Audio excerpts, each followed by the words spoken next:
예? 할아버지, 이게 뭐라고요? 그날따라 햇살이 유난히 따스했습니다. 양평 전원주택 마당에 피어난 국화향기가 코끝을 간지렸죠. 텃밭에서 늙은 손으로 상추를 따고 있던 저는 멀리서 달려오는 지우의 발소리를 듣고 고개를 들었습니다. 할아버지, 오늘이에요, 오늘. 지우는 두 손으로 분홍색 돼지 저금통을 꼭 안은 채 뛰어왔습니다. 그 작은 눈동자에서 빛나는 기대감이 제 가슴을 따뜻하게 데웠습니다. 지난 1년 동안 용돈을 모을 때마다 지우와 나눴던 약속이 생각났습니다. 지우야, 정말 대단하구나. 할아버지가 약속했지? 오늘 서울은행에 가서 네 첫 통장을 만들어주겠다고. 지우의 얼굴에 피어난 미소는 마치 봄날꽃처럼 환했습니다. 손자의 작은 손이 제 거친 손을 잡았을 때 그 온기가 오래된 상처를 씻어내는 것 같았습니다. 할아버지, 이거 정말 많이 모았어요. 동전도 있고 1,000원짜리도 있고. 지우는 저금통을 흔들며 자랑스럽게 말했습니다. 그래, 지우가 정말 열심히 모았구나. 이제 은행에 가서 네 이름으로 된 진짜 통장을 만들자. 아침 일찍 정장을 입고 준비했습니다. 오래된 옷장에서 꺼낸 정장은 조금 낡았지만 손자의 첫 통장을 만드는 특별한 날이니 정성을 다하고 싶었습니다. 거울 속 제 모습은 은퇴한 시골로인 그 자체였지만 오늘만큼은 그것이 부끄럽지 않았습니다. 서울행 버스에서 지우는 창밖 풍경에 감탄하며 돼지 저금통을 한시도 놓지 않았습니다. 작은 몸에 꿈과 희망을 가득 안고 있는 모습이 마치 젊은 시절의 저를 보는 것 같았습니다. 할아버지, 은행 아저씨들이 제 돼지 저금통을 보면 깜짝 놀랄까요? 물론이지. 지우처럼 열심히 모은 아이는 많지 않을 거야. 한빛은행 본점에 도착했을 때 높은 유리 건물이 하늘을 찌를 듯 솟아 있었습니다. 지우의 작은 손을 잡고 회전문을 통과하는 순간 차가운 에어컨 바람이 얼굴을 스쳤습니다. 번쩍이는 대리석 바닥과 세련된 인테리어가 시골 노인과 아이를 더욱 초라하게 만드는 것 같았습니다. 어서 오세요. 접수대의 젊은 여직원이 기계적인 미소를 지었지만 저와 지우를 보는 순간 그 미소가 굳어졌습니다. 그녀의 눈빛이 우리의 낡은 정장과 돼지 저금통을 훑는 것이 느껴졌습니다. 무엇을 도와드릴까요? 그녀의 목소리에는 미묘한 냉소가 섞여 있었습니다. 손자의 첫 통장을 만들려고 합니다. 제 목소리가 조금 떨렸습니다. 저금통요? 그녀는 지우가 안고 있는 돼지 저금통을 가리키며 눈썹을 치켜 올렸습니다. 죄송하지만 저희는 동전 개수기가 지금 고장났습니다. 다른 지점에 가보시는 게 어떨까요? 그 순간 들려온 익숙한 목소리에 고개를 돌렸습니다. 아버지? 여기서 뭐 하세요? 며느리 소영이었습니다. 화려한 원피스에 명품 가방을 든 그녀는 우리를 보고 놀란 눈치였습니다. 그녀의 얼굴에 당혹감이 스쳐 지나갔습니다. 소영아, 지우랑 통장 만들러 왔어. 아이고, 이걸 들고 오셨어요? 그녀는 마치 더러운 것을 보는 듯한 표정으로 돼지 저금통을 가리켰습니다. 아버지, 이런 걸 여기 가져오시면 어떡해요? 민망하잖아요. 주변의 시선이 일제히 우리에게 쏠렸습니다. 귓가가 뜨거워지고 심장이 빠르게 뛰었습니다. 지우의 손이 제 손을 꼭 쥐었고 작은 얼굴이 수치심으로 붉어졌습니다. 지우야, 이건 좀 그래. 다음에 엄마가 아빠 카드로 한 번에 넣어줄게. 이런 걸 가지고 왜 할아버지를 귀찮게 해? 소영이 지우의 손에서 돼지 저금통을 빼앗으려 했습니다. 제 가슴 속에서 무언가 무너지는 소리가 들렸습니다. 지우의 눈에 눈물이 고이는 것을 보며 온몸에 힘이 빠졌습니다. 그렇게 자랑스러워하던 지우의 첫 저축이 이렇게 무시당하는 현실이 견디기 힘들었습니다. 하지만 지우는 저금통을 꼭 아는 채 물러서지 않았습니다. 할아버지랑 약속했어요. 제가 모은 돈으로 통장 만들기로. 소영은 한숨을 쉬며 주변을 둘러보았습니다. 아이고, 아버지도 참 이런 시골 방식을. 그녀의 목소리는 점점 작아졌지만 그 말이 제 가슴에 밝히는 칼날 같았습니다.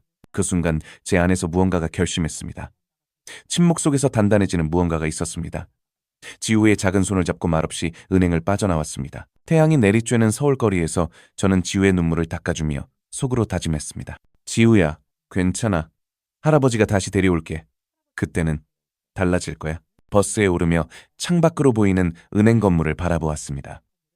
오래전 제가 그토록 정성을 들였던 그 건물이 오늘은 왜 이리 차갑고 낯설게 느껴지는지. 주방에서 그들의 목소리가 들렸습니다. 아버지가 또 구식으로 행동하셔서 은행에서 망신당할 뻔했어. 그 나이에 왜 서울까지 와서 그런 짓을 하시는지. 소영의 목소리였습니다. 그래서 내가 뭘 했어. 아버지 혼자 두면 이런 일이 생긴다고. 후견인 신청을 빨리 진행해야 해. 민철의 목소리에는 조급함이 묻어 있었습니다. 후견인? 제 귀를 의심했습니다. 칼로 양파를 썰던 손이 멈췄습니다. 해성개발 지분 51%가 아직도 아버님 명의잖아. 이대로 두면 다른 사람들한테 넘어갈지도 몰라. 내 아버지 성격 알잖아. 옛날 사람들한테 인정이 많으셔서. 알아. 그래서 서류 준비 중이야. 의사 소견서도 받았고. 치매 초기 증상으로 충분히. 그 순간 제 손에서 칼이 떨어졌습니다. 쨍그랑 소리와 함께 방 안이 갑자기 조용해졌습니다. 누구세요? 민철의 긴장된 목소리가 들렸습니다. 주방문이 열리고 지우가 나타났습니다. 작은 얼굴이 창백했고 눈은 공포로 가득했습니다. 지우는 분명 부모의 대화를 다 들었을 것입니다. 지우야, 소영이 당황한 목소리로 불렀습니다. 언제부터 거기 있었어? 지우는 대답하지 않았습니다. 대신 천천히 뒷걸음질 치며 현관으로 향했습니다. 민철과 소영이 따라갔고 저는 무거운 다리를 끌며 그 뒤를 따랐습니다.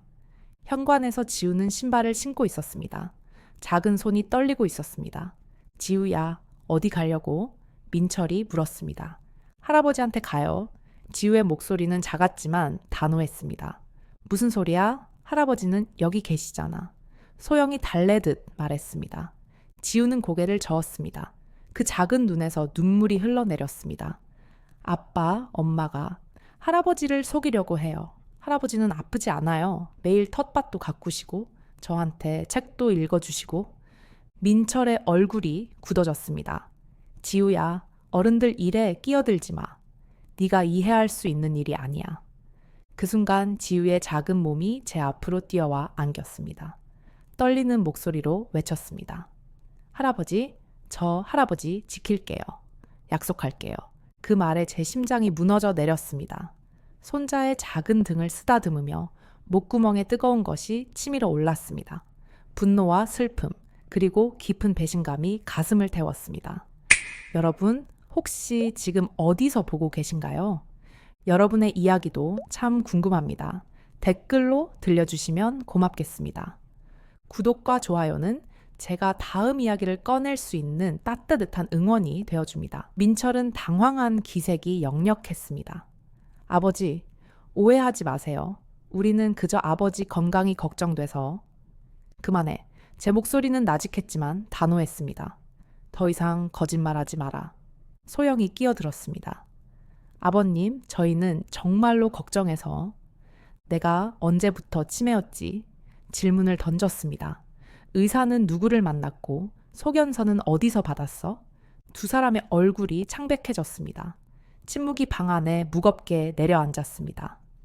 그날 밤 지우는 제 방에서 자겠다고 고집을 부렸습니다. 작은 몸이 제 옆에 웅크린 채 마치 제가 사라질까봐 두려워하는 것처럼 꼭 붙어 잤습니다. 텃밭에서 흙 냄새가 배인 거친 손으로 지우의 머리를 쓰다듬으며 제 가슴에는 단단한 결심이 자리 잡았습니다. 지우야, 할아버지가 약속할게. 네가 모은 그 돈처럼 우리의 진짜 가치는 누구도 빼앗아갈 수 없어. 창밖으로 보이는 별빛 아래 저는 오랜 시간 눈을 뜨고 누워 있었습니다. 제가 평생 일구어온 모든 것, 그리고 제가 믿었던 가족, 모든 것이 한순간에 무너져 내리는 것 같았습니다.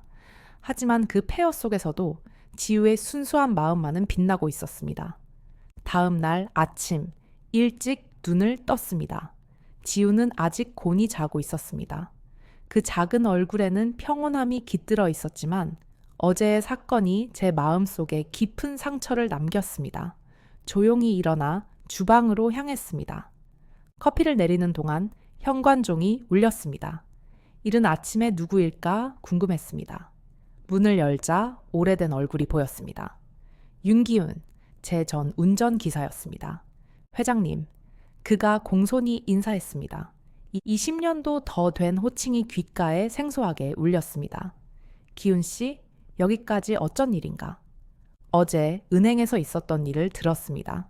그의 목소리에는 깊은 존경심이 묻어 있었습니다. 기훈을 거실로 안내했습니다.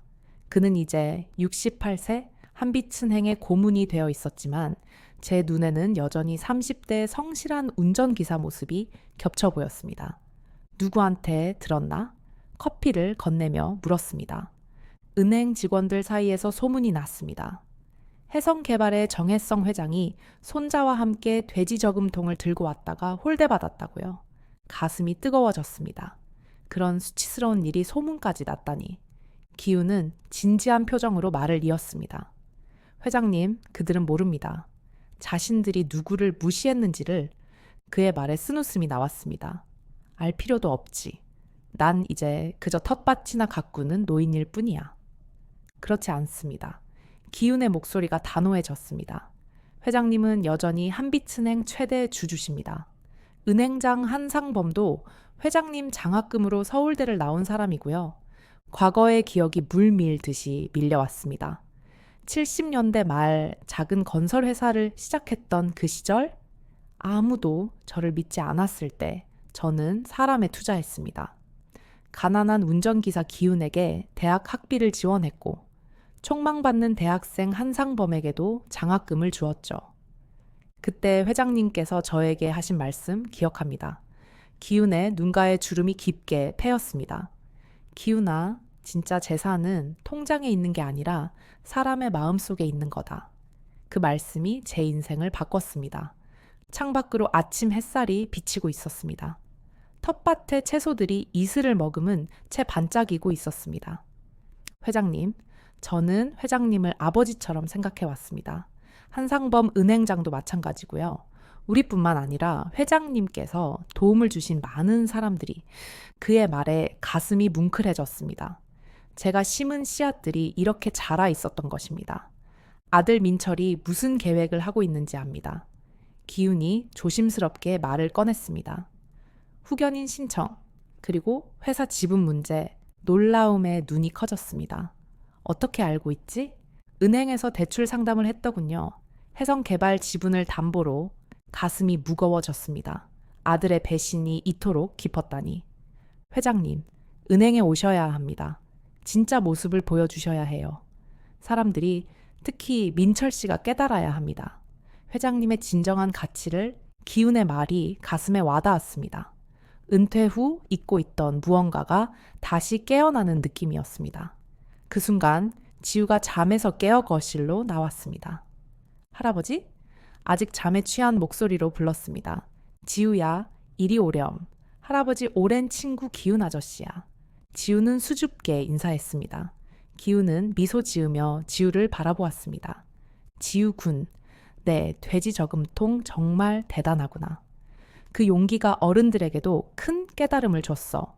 지우의 얼굴이 밝아졌습니다. 정말요? 엄마는 창피하대요. 전혀 창피한 게 아니야. 기훈이 진지하게 대답했습니다. 그건 네가 1년 동안 참고 기다린 결과물이잖니. 정말 자랑스러운 일이지. 지우의 눈이 반짝였습니다. 그 순간 제 마음속에 결심이 굳어졌습니다. 기훈을 바라보며 말했습니다. 기훈 씨, 내일 은행에 가겠네. 준비해주게. 기훈의 얼굴에 미소가 번졌습니다. 네, 회장님. 모든 준비를 하겠습니다. 지우를 바라보며 말했습니다. 지우야, 할아버지가 약속했지? 네, 첫 통장을 만들어주겠다고. 내일 다시 가자. 지우의 얼굴에 기쁨이 번졌습니다. 정말요? 돼지 저금통도 가져가도 돼요? 물론이지. 그게 우리의 보물이니까. 기훈이 떠난 후 텃밭에서 지우와 함께 시간을 보냈습니다. 모종을 심는 동안 제 마음속에는 오래된 기억들이 되살아났습니다. 해성개발을 시작했던 초기, 아무도 저를 믿지 않았을 때 밤새 일하던 직원들에게 따뜻한 밥을 직접 나눠주던 날들, 첫 대형 프로젝트를 따냈을 때의 그 환희, 그리고 무엇보다 제가 만났던 수많은 사람들과의 인연. 할아버지, 이 씨앗은 뭐가 될 거예요? 지우의 질문에 현실로 돌아왔습니다. 상추야. 작은 씨앗이지만 잘 가꾸면 나중에 우리가 맛있게 먹을 수 있지. 지우의 작은 손이 흙을 조심스럽게 덮었습니다. 씨앗이랑 저금통이랑 비슷해요. 작아도 소중하게 간직하면 나중에 커져요. 아이의 말에 가슴이 뭉클해졌습니다. 그렇게 단순하지만 깊은 진리를 9살 아이가 깨닫고 있었습니다. 그래, 지우 말이 맞아. 사람도 마찬가지란다. 작은 친절과 신뢰가 자라서 나중에 큰 행복이 되는 거지. 손자의 머리를 쓰다듬으며 내일을 위한 준비를 마음속으로 시작했습니다. 이제 때가 되었습니다. 제 진짜 모습, 그리고 제가 평생 지켜온 가치를 다시 한번 보여줄 시간이었습니다. 그날 오후 기훈에게서 전화가 왔습니다. 그의 목소리는 긴박했습니다. 회장님, 상황이 생각보다 심각합니다. 민철 씨가 오늘 오후에 한빛은행에서 대규모 대출 상담을 했습니다. 해성개발 지분을 담보로 500억 규모의. 가슴이 무거워졌습니다. 증거는 대출 신청서 사본이 있습니다. 그리고 회장님께서 알아두셔야 할 것이 있습니다. 기훈의 말에 따르면 민철은 단순히 후견인 신청을 준비하는 것이 아니었습니다. 그는 이미 서울의 유명 신경과 의사를 매수해 제 이름으로 치매 소견서를 조작해 놓은 상태였습니다. 그리고 더 충격적인 것은 소영이 그 과정에서 적극적인 역할을 했다는 사실이었습니다. 전화를 끊고 정원 의자에 무겁게 앉았습니다. 가을 햇살이 따스했지만 제 안은 얼음장처럼 차가웠습니다. 평생 일구어온 모든 것, 그리고 아들을 위해 아끼고 준비했던 모든 것이 이렇게 배신으로 돌아오다니. 지우는 텃밭에서 열심히 물을 주고 있었습니다. 그 순수한 모습을 보며 가슴이 아팠습니다. 아이에게 이런 추악한 현실을 알리고 싶지 않았습니다. 할아버지, 괜찮아요. 지우가 물뿌리개를 들고 다가왔습니다. 아이의 눈에는 걱정이 가득했습니다. 그래, 괜찮아. 억지로 미소를 지었습니다. 지우는 잠시 망설이다가 말했습니다. 아빠가 할아버지를 아프게 할 거예요? 그 질문에 심장이 멎는 것 같았습니다. 아이가 이미 상황의 심각성을 어렴풋이 이해하고 있었던 것입니다. 지우의 작은 어깨를 잡고 진지하게 말했습니다. 지우야, 걱정하지 마. 할아버지는 괜찮을 거야. 약속할게. 저녁이 되자 민철이 다시 찾아왔습니다. 이번에는 소용없이 혼자였습니다. 그의 얼굴은 평소보다 굳어 있었습니다. 아버지, 오늘 은행에 다녀오셨다면서요? 민철이 거실에 앉으며 물었습니다. 누가 그러던. 소영이 어제 은행에서 만났다고 하더군요. 그의 목소리에는 미묘한 긴장감이 있었습니다. 그래, 지우 통장을 만들어 주려고 갔었지. 민철이 한숨을 쉬었습니다. 아버지, 왜 그런 일에 직접 나서세요? 저희가 해드릴 수 있는데, 내 손자의 일인데 왜 내가 직접 하면 안 되지? 민철의 눈이 흔들렸습니다. 아버지, 요즘 좀 기억력이 어떠세요? 그 질문에 가슴속에서 분노가 치밀어 올랐습니다. 하지만 겉으로는 평온함을 유지했습니다. 아주 좋아. 너희 어머니 기일도, 네가 대학 입학했을 때 내가 해준 말도, 지난달 네가 회사 자금 3억을 개인 용도로 썼던 것도 다 기억해. 민철의 얼굴이 창백해졌습니다. 아버지, 그건 돈 문제로 날 찾아온 거라면 돌아가. 차갑게 말했습니다. 내일 중요한 일이 있어. 민철은 당황한 기색이 역력했습니다. 무슨 중요한 일이요? 지우와 약속이 있어. 내일 한빛은행에 갈 거야. 민철의 눈이 커졌습니다. 아버지, 은행에는 제가 모시고 갈게요. 혼자 가시면 위험하잖아요. 그의 위선적인 걱정에 쓴웃음이 나왔습니다. 괜찮아. 내가 알아서 할 일이야. 민철이 떠난 후 서재로 향했습니다. 오래된 금고를 열고 그 안에 보관해 두었던 서류들을 꺼냈습니다. 해성개발의 정관, 주주명부, 그리고 제 개인 자산 목록, 모든 것이 정리되어 있었습니다. 특히 눈에 띄는 것은 5년 전에 작성해둔 신탁 계약서였습니다. 민철의 야망을 어렴풋이 감지했던 저는 이미 대비책을 마련해 두었던 것입니다. 법무법인과 체결한 이 계약서에는 제가 만일의 상황에 처했을 때 자산과 회사 지분을 어떻게 처리할지 명확히 명시되어 있었습니다. 전화기를 들어 오랜 친구이자 변호사인 김영호에게 전화를 걸었습니다. 영호야, 내일 오전에 시간 좀 내줄 수 있나? 중요한 일이 있어. 혜성아, 무슨 일인데? 신탁 계약 조항을 약간 수정하려고. 그리고 민철이 치매 소견서를 위조했어. 전화기 너머로 놀란 목소리가 들렸습니다. 뭐라고? 그걸 어떻게 알았어? 내 아들을 모르는 사람들이 많더군. 통화를 마치고 창밖을 바라보았습니다. 어둠이 내린 정원에 달빛이 고요히 내려앉고 있었습니다. 제가 평생 일구어온 모든 것, 그리고 제가 지켜온 가치, 이제 그것을 지킬 때가 왔습니다. 밤중에 지우가 제 방을 조용히 찾아왔습니다. 잠옷 차림의 작은 모습이 문간에 서 있었습니다. 할아버지, 자고 계세요? 아니, 들어오렴. 지우는 침대 옆으로 다가와 조심스럽게 물었습니다. 내일 정말 은행에 가요? 그래, 약속했잖아. 지우의 눈이 반짝였습니다. 저도 정장 입을래요.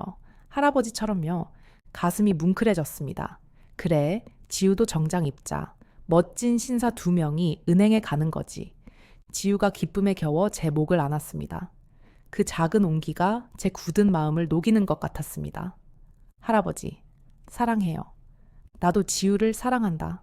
아이를 다시 재워준 후 옷장에서 오래된 정장을 꺼냈습니다. 은퇴 전 해성개발 회장으로서 중요한 미팅이 있을 때 입었던 정장이었습니다. 깨끗이 다림질하고 구두도 반짝이게 닦았습니다. 내일 모든 것이 바뀔 것입니다. 저는 더 이상 무시당하는 시골 노인이 아니라 다시 한번 정혜성 회장으로 돌아갈 것입니다. 아들에게, 며느리에게, 그리고 그 은행의 모든 사람들에게 진정한 가치가 무엇인지 보여줄 시간이었습니다. 다음 날 아침 햇살이 창문을 통해 밝게 비치고 있었습니다. 평소보다 일찍 일어나 면도를 하고 머리를 단정히 정돈했습니다. 이 오래된 정장을 입고 거울 앞에 섰을 때 제 모습은 더 이상 시골의 노인이 아니었습니다. 그곳에는 해성개발 정혜성 회장이 서 있었습니다. 할아버지, 멋있어요. 지우가 제 방으로 뛰어들어왔습니다. 아이도 작은 정장을 입고 있었습니다. 지난 크리스마스에 선물로 준 것이었죠. 지우도 정말 멋지구나. 진짜 신사 같아. 아침 식사를 마치고 기훈이 보낸 차가 도착했습니다. 검은색 고급 세단이었습니다. 운전석에서 내린 젊은 기사가 공손히 인사했습니다. 회장님, 준비되셨습니까? 고개를 끄덕였습니다. 지우의 손을 잡고 차에 올랐습니다. 아이는 흥분으로 가득 차 있었고 제 가슴에는 단단한 결의가 자리 잡고 있었습니다.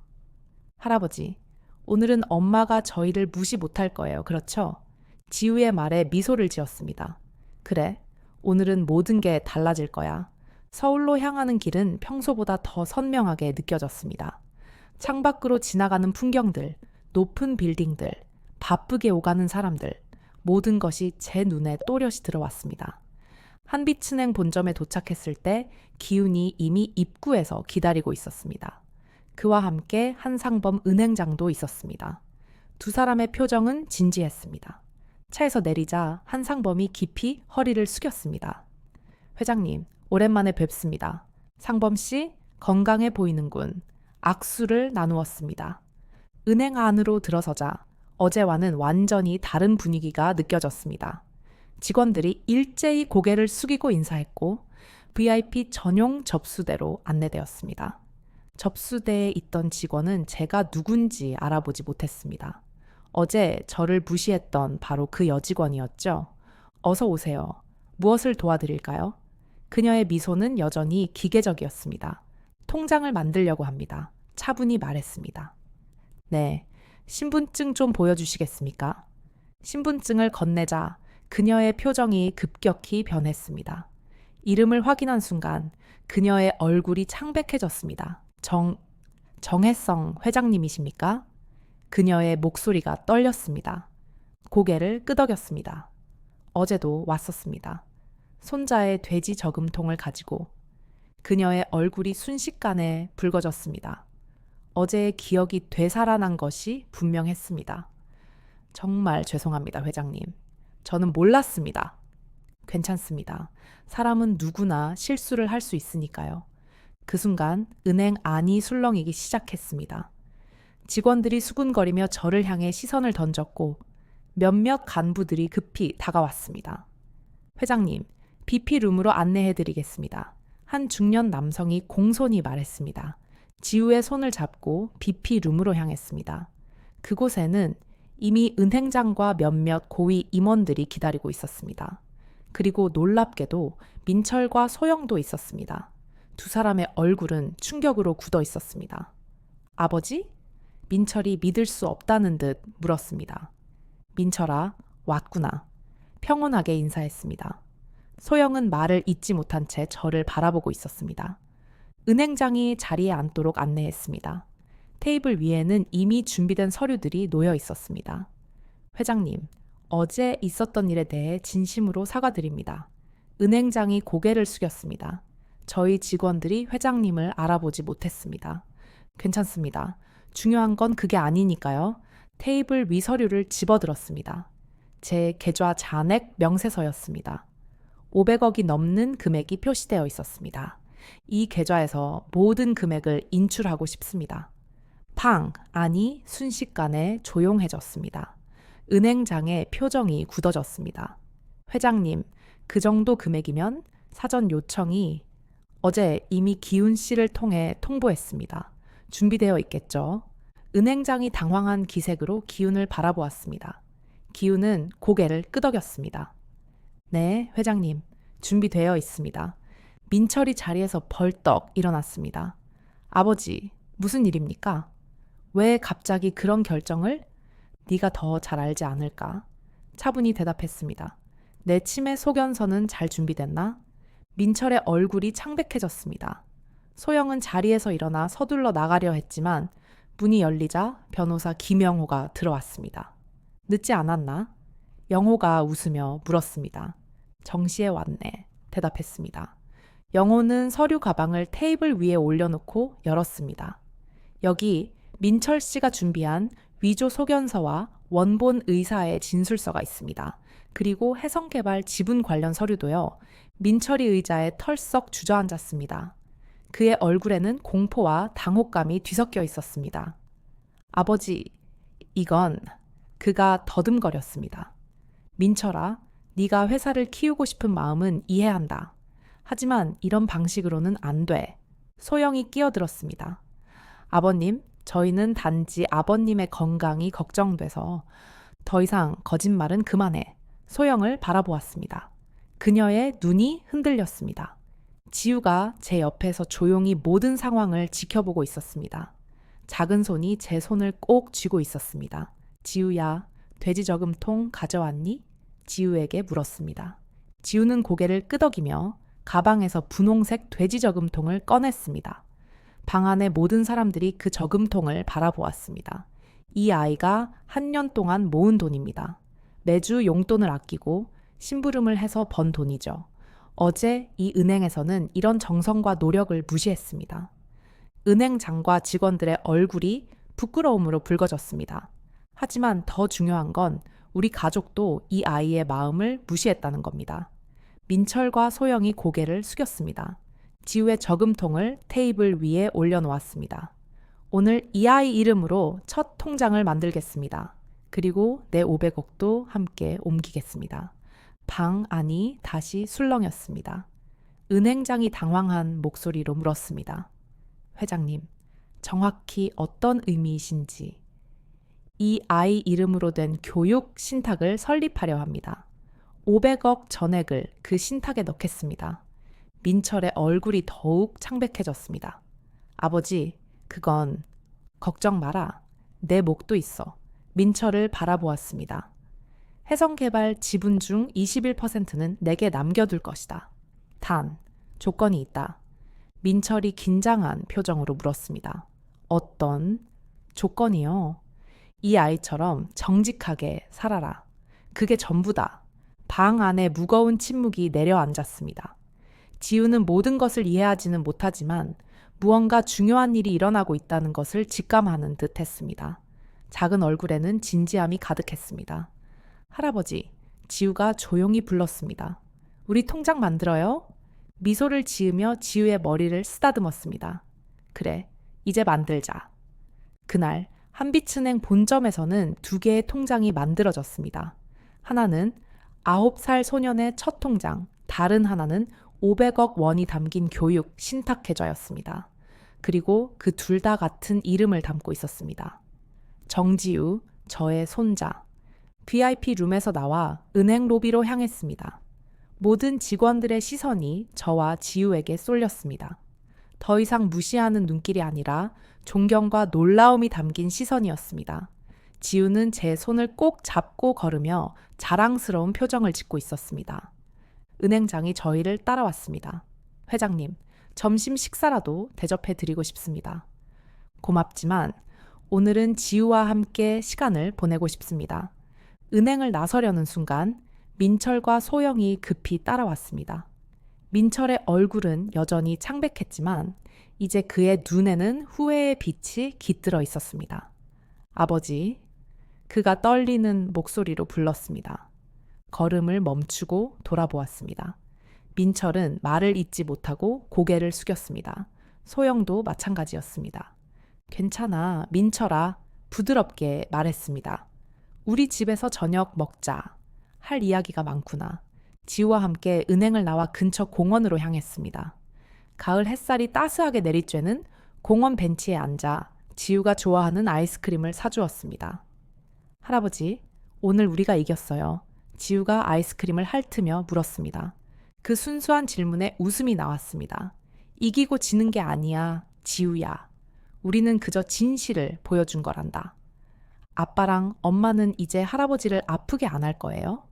아이의 눈을 바라보았습니다. 그 맑은 눈동자는 걱정과 사랑이 가득했습니다.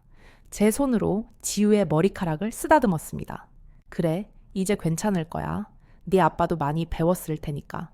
그날 저녁 양평집에서 오랜만에 가족 식사가 이루어졌습니다. 민철과 소영은 조용하고 어색한 분위기 속에서 식탁에 앉았습니다. 지우만이 평소처럼 즐겁게 이야기를 나누었습니다. 식사가 끝난 후 지우는 방으로 보내고 거실에서 민철, 소영과 마주 앉았습니다. 테이블 위에는 제가 준비한 서류 봉투가 놓여 있었습니다. 이게 뭡니까, 아버지? 민철이 조심스럽게 물었습니다. 해성개발 지분 재분배 계획이다. 봉투를 열어 서류를 꺼냈습니다. 첫 페이지에는 지분 구조가 명확히 표시되어 있었습니다. 내가 갖고 있던 51%의 지분을 이렇게 나누려고 한다. 21%는 내게, 30%는 회사 직원들에게. 민철의 눈이 커졌습니다. 직원들에게요? 그래. 20년 이상 근무한 직원들에게 지분을 나눠주려고 한다. 그들의 충성과 헌신이 해성개발을 오늘날의 기업으로 만들었으니까. 소영이 말을 꺼냈습니다. 아버님, 저희가 잘못했습니다. 정말 죄송합니다. 손을 들어 그녀의 말을 중단시켰습니다. 용서해. 하지만 잊지는 않을 거야. 민철이 고개를 들었습니다. 그의 눈에는 눈물이 고여 있었습니다.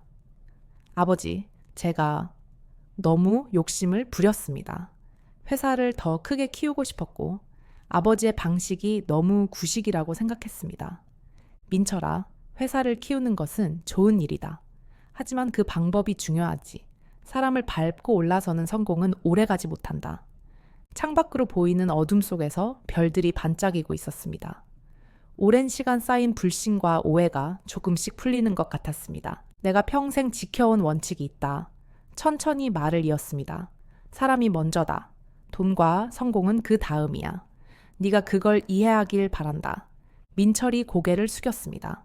아버지의 가르침을 이제야 이해하게 됐습니다. 소영도 눈물을 흘리며 말했습니다. 아버님, 저도 많이 잘못했습니다. 겉모습만 중요하게 생각했어요. 그들의 진심 어린 사과를 받아들였습니다. 하지만 완전한 신뢰를 회복하기까지는 시간이 필요할 것입니다. 지우를 위한 교육 신탁은 그대로 유지될 것이다. 단호하게 말했습니다. 그 아이가 올바른 가치관을 가진 어른으로 자라길 바란다. 민철이 고개를 끄덕였습니다. 네, 아버지. 저도 그 아이에게 더 나은 본보기가 되도록 노력하겠습니다. 대화가 끝난 후 텃밭으로 나갔습니다. 밤하늘의 별들이 유난히 밝게 빛나고 있었습니다. 오랜 무게가 어깨에서 내려간 것 같은 가벼움을 느꼈습니다. 지우가 잠옷차림으로 텃밭으로 나왔습니다. 할아버지, 안 주무세요? 응, 별 구경 중이야. 같이 볼래? 지우는 기쁜 표정으로 제 옆에 서서 하늘을 올려다 보았습니다. 우와, 정말 많아요. 지우야, 별은 멀리 있어도 우리에게 빛을 보내주지. 사람도 마찬가지란다. 멀리 있어도 마음으로 연결되어 있어. 지우의 작은 손이 제 손을 잡았습니다. 할아버지 시도 K 계속 편집 시퀀스 6, 결말. 지분 재분배와 조건부 용서, 계속. 지우의 작은 손이 제 손을 잡았습니다. 할아버지, 저도 나중에 할아버지처럼 될래요. 사람들을 도와주는 사람이요. 그 말에 가슴이 뭉클해졌습니다. 손자의 어깨를 감싸 안으며 말했습니다. 지우는 이미 훌륭한 사람이야. 네, 돼지 저금통이 많은 사람들에게 깨달음을 주었단다. 밤하늘 아래 손자와 함께 별을 바라보며 제 인생의 의미를 다시 한번 생각했습니다. 부와 명예, 그 모든 것이 중요하지만 결국 가장 소중한 것은 사람과의 관계였습니다. 지우처럼 순수한 마음으로 세상을 바라볼 수 있는 사람이 되는 것, 그것이 진정한 부였습니다. 다음 날 아침, 민철과 소영은 조용히 짐을 챙겨 서울로 돌아갔습니다. 떠나기 전 민철이 제게 다가와 깊이 고개를 숙였습니다. 아버지, 다시 한번 죄송합니다. 앞으로는 아버지의 가치관을 이어가도록 노력하겠습니다. 그의 어깨를 두드렸습니다. 사람은 실수를 통해 배우는 거다. 너도 이제 새롭게 시작하렴. 며칠 후 한빛은행에서 공식 사과문이 도착했습니다. 은행장 한상범의 친필 서명과 함께 모든 고객을 동등하게 대우하겠다는 새로운 서비스 헌장이 동봉되어 있었습니다. 모든 고객은 VIP 캠페인을 시작한다는 내용이었습니다. 그리고 한 달 후 해성개발에서는 직원 지분 나눔 행사가 열렸습니다. 20년 이상 근무한 50여 명의 직원들이 각각 회사 지분을 받았습니다. 오랜 기사 출신 과장부터 현장 소장까지 그들의 얼굴에는 기쁨과 감동이 넘쳐 흘렀습니다. 행사장에서 제가 마이크를 잡았습니다. 여러분은 해성개발의 진정한 주인입니다. 회사를 여기까지 이끌어온 것은 여러분의 땀과 노력이었습니다. 이제 그 가치를 인정받을 때가 왔습니다. 직원들의 박수 소리가 홀을 가득 채웠습니다. 그 중에는 젊은 시절 제가 장학금을 주었던 학생들, 위기 때 도움을 주었던 협력업체 직원들도 있었습니다. 그들 모두 저를 아버지 같은 분이라고 불렀습니다. 민철은 그 자리에서 새로운 경영 철학을 발표했습니다. 앞으로 해성개발은 사람이 중심이 되는 기업이 될 것입니다. 아버지께서 평생 보여주신 가치를 이어가겠습니다. 그의 눈에는 진정성이 깃들어 있었습니다. 비록 완전한 신뢰를 회복하기까지는 시간이 필요하겠지만 변화의 시작을 볼 수 있었습니다. 집으로 돌아오는 길, 지우가 물었습니다. 할아버지, 아빠가 이제 착한 사람 될 거예요? 아이의 순수한 질문에 미소를 지었습니다. 사람은 누구나 실수를 해. 하지만 그 실수를 인정하고 고치려고 노력하면 더 좋은 사람이 될 수 있단다. 저도 실수하면 고칠게요. 지우가 진지하게 말했습니다. 그날 저녁 텃밭에서 지우와 함께 가을 채소를 수확했습니다. 상추와 쪽파, 고추가 가득 자란 텃밭은 우리의 정성과 사랑이 담긴 결실이었습니다. 손자의 작은 손이 흙 속에서 감자를 캐내는 모습을 보며 제 인생의 진정한 보물이 무엇인지 다시 한번 깨달았습니다. 지우야, 씨앗을 심고 정성껏 가꾸면 이렇게 열매를 맺는단다. 사람의 마음도 마찬가지야. 사랑과 신뢰를 심으면 언젠가 아름다운 결실을 맺지. 지우는 흙 묻은 손으로 얼굴을 긁으며 웃었습니다. 그 순수한 웃음 속에 저의 모든 과거와 미래가 담겨 있는 것 같았습니다. 집으로 돌아와 손을 씻고 저녁을 준비하는 동안 전화가 왔습니다. 한빛은행 한상범 은행장이었습니다. 회장님, 좋은 소식이 있습니다. 저희 은행에서 정지우 장학재단을 설립하기로 했습니다. 회장님의 교육 신탁을 기반으로 매년 100명의 학생들에게 장학금을 지급할 계획입니다. 그 소식에 가슴이 따뜻해졌습니다. 고맙네, 상범씨. 그 아이의 이름으로 많은 학생들이 도움을 받을 수 있다니 기쁘네. 전화를 끊고 창밖을 바라보았습니다. 석양이 붉게 물들어가는 하늘, 그 아래 평화롭게 펼쳐진 텃밭, 이 모든 것이 제 인생의 결실이었습니다. 권력과 돈이 아니라 사람들의 마음 속에 심은 씨앗들이 자라 이렇게 아름다운 열매를 맺고 있었습니다. 지우가 저녁 식사를 위해 테이블을 정리하는 모습을 바라보며 미래에 대한 희망이 가슴에 피어올랐습니다. 비록 제 남은 시간은 많지 않을지도 모르지만 제가 심은 가치와 사랑의 씨앗은 이 아이를 통해 그리고 많은 사람들을 통해 계속해서 자라날 것입니다. 할아버지, 밥 먹어요? 지우가 밝게 불렀습니다. 그래, 가자. 미소를 지으며 답했습니다. 테이블에 앉아 지우와 마주보며 오늘의 작은 행복에 감사했습니다. 때로는 인생에서 가장 값진 교훈이 가장 작은 것들에서 온다는 사실을, 그리고 그 교훈을 우리에게 준 것은 다름 아닌 분홍색 돼지 저금통이었습니다. 1년이 흘렀습니다. 양평의 전원주택 마당에는 봄꽃이 만발하게 피어 있었습니다. 텃밭에는 새로운 씨앗들이 뿌려져 있었고 작은 새싹들이 햇살을 향해 고개를 내밀고 있었습니다. 할아버지, 이것 좀 보세요. 지우가 학교 가방을 메고 뛰어왔습니다. 10살이 된 지우는 조금 더 키가 크고 의젓해져 있었습니다. 그의 손에는 학교 신문이 들려 있었습니다.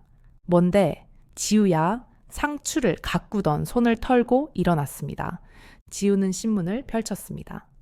첫 페이지에는 정지우 장학재단, 전국 초등학생 돼지 저금통 캠페인 시작이라는 제목의 기사가 실려 있었습니다. 저 이름이 신문에 나왔어요. 지우의 목소리에는 자랑스러움이 가득했습니다. 미소를 지으며 신문을 살펴보았습니다. 한빛은행과 정지우 장학재단이 함께 전국 초등학생들에게 돼지 저금통을 나눠주고 1년 후 그들의 저축 경험을 모아 교육 자료로 만든다는 내용이었습니다. 정말 대단하구나. 지우야. 네, 작은 돼지 저금통이 이렇게 큰 변화를 만들어냈어. 지우는 수줍게 웃었습니다. 그건 다 할아버지 덕분이에요. 집 안으로 들어가 차를 마시는 동안 텔레비전 뉴스에서 익숙한 얼굴이 보였습니다. 민철이었습니다. 그는 한빛은행과 해성개발이 함께하는 어린이 금융교육 프로그램 출범식에서 연설을 하고 있었습니다. 우리 아이들에게 필요한 것은 단순한 금융 지식이 아닙니다. 정직과 성실, 그리고 사람을 먼저 생각하는 마음입니다. 제 아버지께서 평생 보여주신 가치를 이 프로그램을 통해 전하고 싶습니다. 민철의 얼굴에는 진정성이 묻어났습니다. 1년 전의 사건 이후 그는 정말로 변화하기 위해 노력했습니다. 해성개발은 직원 복지와 사회공헌에 더 많은 투자를 하게 되었고 민철 자신도 매주 한 번씩 양평에 와서 저와 지우와 시간을 보내곤 했습니다. 뉴스는 계속해서 한빛은행의 모든 고객은 VIP 캠페인이 금융권에 가져온 변화에 대해 보도했습니다.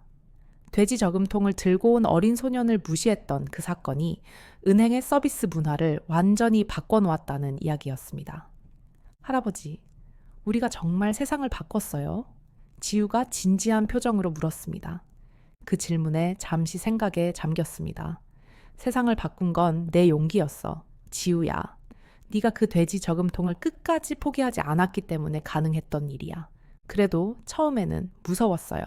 엄마랑 아빠가 할아버지한테 나쁜 짓 하려고 할 때 지우의 목소리가 작아졌습니다. 아이의 머리를 쓰다듬었습니다. 그때 네가 할아버지를 지키겠다고 한 말 평생 잊지 못할 거야. 오후에는 소영이 찾아왔습니다. 그녀도 많이 변해 있었습니다. 화려한 명품 대신 소박한 옷차림이었고 표정도 한결 부드러워져 있었습니다. 아버님, 이거 가져왔어요. 소영이 작은 상자를 건네주었습니다.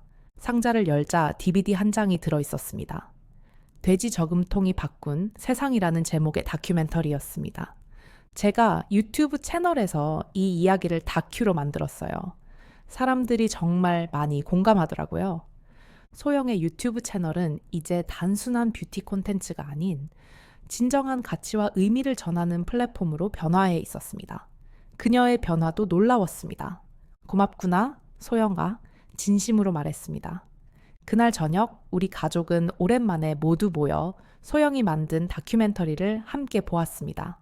영상에는 1년 전의 이야기가 감동적으로 그려져 있었습니다. 은행에서 무시당했던 순간부터 진실이 드러나는 순간, 그리고 그 이후 많은 사람들의 삶이 변화하는 모습까지. 특히 인상적이었던 것은 영상 말미에 등장한 여러 어린이들의 인터뷰였습니다. 그들은 모두 돼지 저금통을 들고 있었고 자신들의 꿈과 희망을 이야기했습니다. 저는 이 돼지 저금통으로 어려운 친구들을 도울 거예요. 저는 할머니 수술비를 모으고 있어요. 저는 우리 동네 유기견 보호소에 기부하고 싶어요. 아이들의 순수한 마음이 담긴 말들이 가슴을 뭉클하게 했습니다. 영상이 끝나고 지우가 조용히 말했습니다. 할아버지, 사람들이 이제 돼지 저금통을 부끄러워하지 않아요. 그래, 지우야. 사람들이 깨달은 거지. 진짜 가치는 겉모습이 아니라 그 안에 담긴 마음이라는 걸. 민철이 말을 이었습니다. 아버지, 저도 많이 배웠습니다. 회사의 진짜 가치는 숫자가 아니라 사람들의 마음에 있다는 걸요. 소영도 고개를 끄덕였습니다. 저도 이제야 진짜 중요한 게 뭔지 알게 됐어요. 명품 가방보다 더 값진 게 있다는 걸. 그날 밤 지우를 재우고 텃밭으로 나갔습니다. 밤하늘의 별들이 유난히 밝게 빛나고 있었습니다. 저 멀리 서울의 불빛도 희미하게 보였습니다. 인생의 황홍이에 접어든 저에게 2일 연애 시간은 새로운 봄과 같았습니다. 가족의 배신으로 시작된 이야기가 용서와 화해 그리고 새로운 시작으로 이어졌습니다. 그리고 그 모든 것의 중심에는 손자 지우의 분홍색 돼지 저금통이 있었습니다. 다음 날 아침 지우는 학교에 가기 전에 저에게 다가와 조그만 쪽지를 건네주었습니다. 할아버지, 학교에서 내 인생의 영웅이라는 주제로 글을 썼어요. 할아버지께 보여드리고 싶어요. 쪽지를 펼쳐 읽었습니다. 내 인생의 영웅은 할아버지입니다. 할아버지는 많은 돈을 가지고 계시지만 그것보다 더 중요한 것을 가르쳐 주셨습니다. 사람은 겉모습이 아니라 마음이 중요하다는 것을요. 할아버지처럼 다른 사람을 존중하고 정직하게 살고 싶습니다. 그리고 제 돼지 저금통처럼 작은 것도 소중히 여기는 사람이 되고 싶습니다. 눈시울이 뜨거워졌습니다. 지우를 꼭 안아주었습니다. 고마워, 지우야. 할아버지에게 네가 진정한 영웅이란다. 지우는 수줍게 웃으며 학교 가방을 메고 뛰어나갔습니다. 그 작은 뒷모습을 바라보며 이 세상에서 가장 값진 보물은 결국 사람의 마음속에 있다는 진리를 다시 한번 깨달았습니다. 텃밭으로 향하며 새로운 씨앗을 심을 준비를 했습니다. 지우와 함께 심은 이 씨앗들이 자라 어떤 열매를 맺을지, 그리고 지우가 앞으로 어떤 사람으로 성장할지 기대하는 마음으로 가득 찼습니다. 햇살이 따스하게 내리쬐는 텃밭에서 오늘도 저는 가장 소중한 가치를 가꾸고 있습니다. 지금까지 제 긴 이야기 들어주셔서 감사합니다. 오늘 이 영상이 마음에 닿았다면 한 줄의 응원을 댓글에 남겨주세요. 그 따뜻한 말이 또 다른 누군가에겐 큰 힘이 될 거예요. 구독과 좋아요는 다음 이야기를 꺼낼 수 있는 따뜻한 응원이 되어줍니다. 그리고 지금 잠시 기지개 한번 쭉 켜볼까요? 굳었던 몸도 마음도 조금은 가벼워졌으면 좋겠습니다. 오늘 하루도 참 애쓰셨습니다. 정말 고생 많으셨어요. 늘 감사합니다. 오늘도 건강하고 행운 가득한 하루 보내세요.